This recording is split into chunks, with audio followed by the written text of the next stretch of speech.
Hello guys, welcome back to my video. तो चलिए आज मैं आप लोगों के लिए एक और आईपीओ रिव्यू लेके आ गया हूं जिसका नाम है जीपीटी हेल्थ केयर। सो जीपीटी हेल्थ केयर अपना आईपीओ लेके आ रहा है। तो यहाँ पे हम लोग जीपीटी हेल्थ केयर के क्या क्या मेट्रिक्स हैं इसको जानेंगे और ये आईपीओ कब ओपन हो रहा है, कब क्लोज होगा, इसके बारे में लेंगे डिटेल्स। और इस आईपीओ में किस प्राइस के ऊपर हम अप्लाई कर सकते हैं इसके बारे में भी बात करेंगे वीडियो में। और साथ ही साथ इस आईपीओ में अप्लाई करना चाहिए या फिर नहीं करना चाहिए, सबसे इंपॉर्टेंट क्वेश्चन है। सो वो भी मैं आपको वीडियो के लास्ट में बताऊंगा। बिल्कुल एक लॉजिकल डिसीजन लेंगे कि हमें इस आईपीओ में इन्वेस्ट करने के लिए जाना चाहिए या फिर नहीं जाना चाहिए। तो चलिए विदाउट वेस्टिंग टाइम हम लोग सीधा बोर्ड के ऊपर चलते हैं। सो गाइस, जैसा कि आप लोग देख रहे हैं जीपीटी हेल्थ केयर का आईपीओ आ रहा है। तो सबसे पहले इस कंपनी के बारे में जान लेते हैं। ये कंपनी क्या करती है? ये कंपनी एक चेन ऑपरेट करती है। किस किस की चेन ऑपरेट करती है?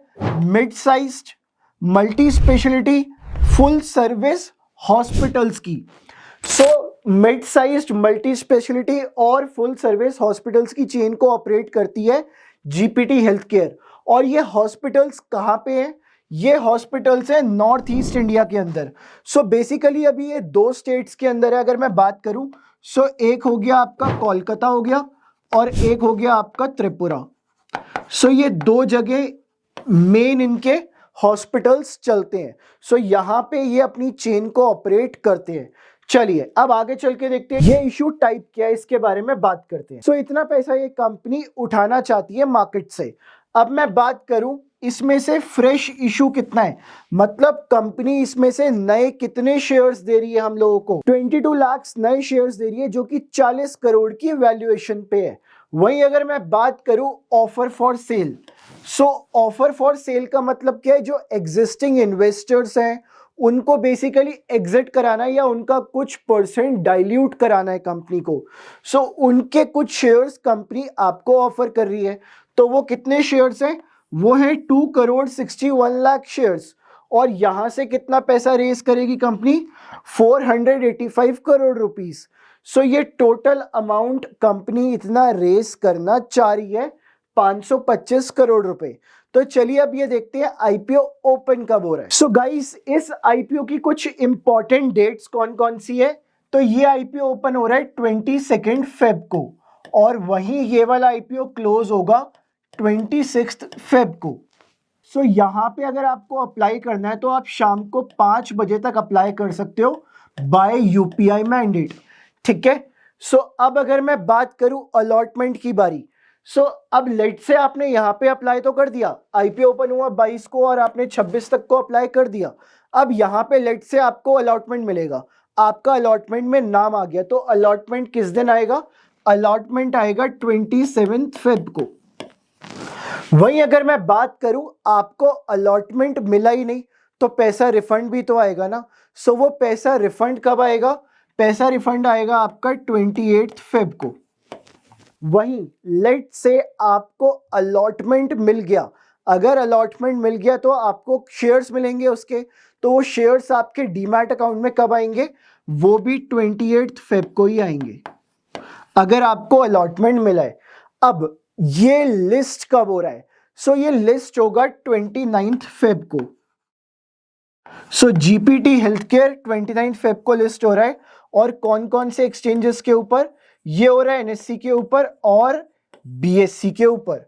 सो दोनों एक्सचेंजेस के ऊपर ये लिस्ट हो रहा है। तो चलिए अभी हम देखते हैं यहाँ पे इसके एप्लीकेशन डिटेल्स, यहाँ पे प्राइस बैंड को समझेंगे और कितना पैसा लगेगा इसके बारे में बात करते हैं। सो गाइस, सबसे पहले हम लोग इसका प्राइस बैंड देख लेते हैं। सो प्राइस बैंड है इसका 177 से लेके 186।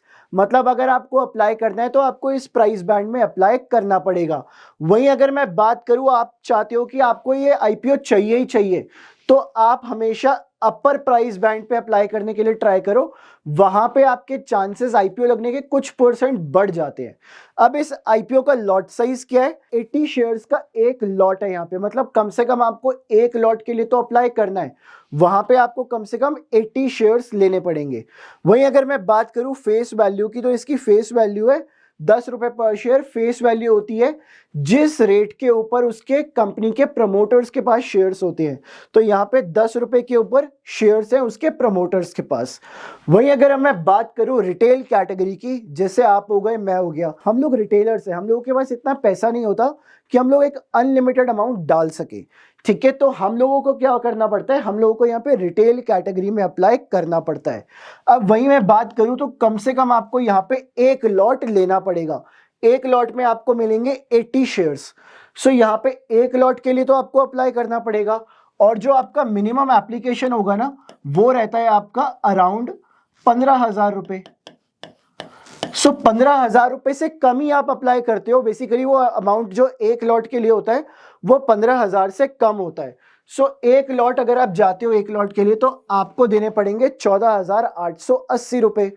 बट वहीं अगर आप चाहते हो एक लॉट से ज्यादा लगाओ तो आप मैक्सिमम ना 13 लॉट्स लगा सकते हो। यहाँ पे 13 लॉट्स मैक्सिमम अलाउड है, और यहाँ पे जो आपकी मैक्सिमम इन्वेस्टमेंट रहेगी ना वो 2 लाख रुपए ही हो सकती है। देखो, जो रिटेल कैटेगरी में मैक्सिमम इन्वेस्टमेंट हो सकती है वो 2 लाख ही हो सकती है, और अगर आप यहाँ पे 13 लॉट्स के लिए जाते हो तो आपका अमाउंट लगेगा यहाँ पे 1,93,440 रुपीज। तो गाइस चलिए इस कंपनी के कुछ की परफॉर्मेंस इंडिकेटर्स देख लेते हैं।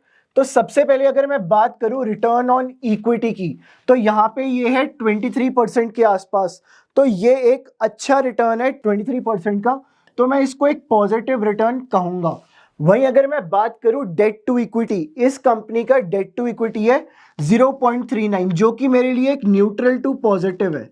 ठीक है, ये मेरे लिए एक न्यूट्रल टू पॉजिटिव पॉइंट है इस कंपनी का। वहीं इस कंपनी का जो प्राइस टू बुक वैल्यू है वो है 9.06, ये एक नेगेटिव पॉइंट है। मतलब अपनी बुक वैल्यू से 9 टाइम ज्यादा पे आईपीओ लेके आया जा रहा है। सो ये मेरे को जस्टिफाइड नहीं लगा। मैं सीरियसली सीधा सीधा इसको एक नेगेटिव पॉइंट मान के चल रहा हूं। वहीं इस कंपनी का जो ईपीएस है, अर्निंग पर शेयर, वो 4.88 है, जो कि एक ओकेश पार्ट है। वहीं अगर मैं बात करूं इस कंपनी का पी रेशो, सो ये 38 पे स्टैंड करता है। सो यहाँ पे ना देखो, देखने से तो ये नेगेटिव लग रहा है, बट यहाँ पे अगर मैं इसके पीयर टू पीयर कंपैरिजन करूँ ना तो ये कंपनी कहीं बीच में स्टैंड करती है। इससे अगर यहाँ पे 10 कंपनीज हैं तो 5 कंपनी इससे ऊपर है, 5 कंपनी इससे नीचे है। तो मैं इसको न्यूट्रल टू नेगेटिव मान के चलूंगा इसके पी रेशो को। बट डेफिनेटली ये एक ओवर प्राइस्ड तो लग ही रहा है। जिस तरह से इसका पी रेशो 38 है, काफी ज्यादा है। ऑटोमेटिकली ये वैसे भी काफी ज्यादा ही है। तो चलिए अभी आगे चलते हैं और इसके पर्पस की बात करते हैं। सो ये आईपीओ क्यों लाया जा रहा है, ये कंपनी क्यों पैसा रेस कर रही है।